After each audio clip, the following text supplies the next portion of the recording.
Welcome to Coastal Update, presented to you by the Andrews team. John and Susan Andrews with RE/MAX of Gulf Shores make it their job to stay on top of the market so they can give you great advice when it comes to buying or selling real estate along the beautiful Alabama Gulf Coast. So let's take a look at the market. Here's your 7-month real estate report for the condominium market here along the beautiful Alabama Gulf Coast, the area we call Pleasure Island, consisting of Gulf Shores, Orange Beach, Fort Morgan, and Perdido Key in Florida.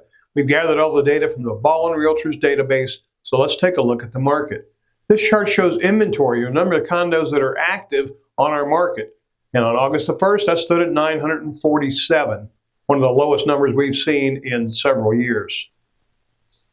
This is median days on the market, how long it takes to get a properly priced condominium under contract from the day it's listed. That stood at just 2.5 months at 75 days.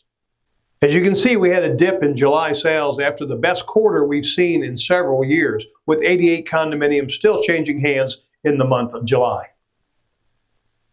Here's the first 7 months of 26 versus the same time period last year.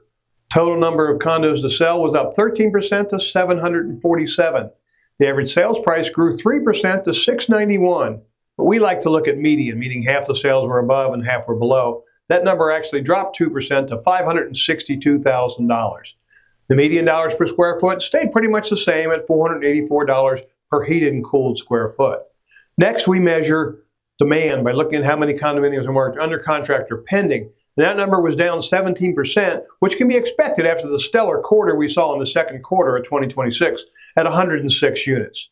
It's important if you're thinking about buying or selling a condominium anywhere in our area, you contact the RE/MAX of Gulf Shores agent that supplied you with this data. They're going to help you make great choices. Until then, we'll see you next month on Coastal Update.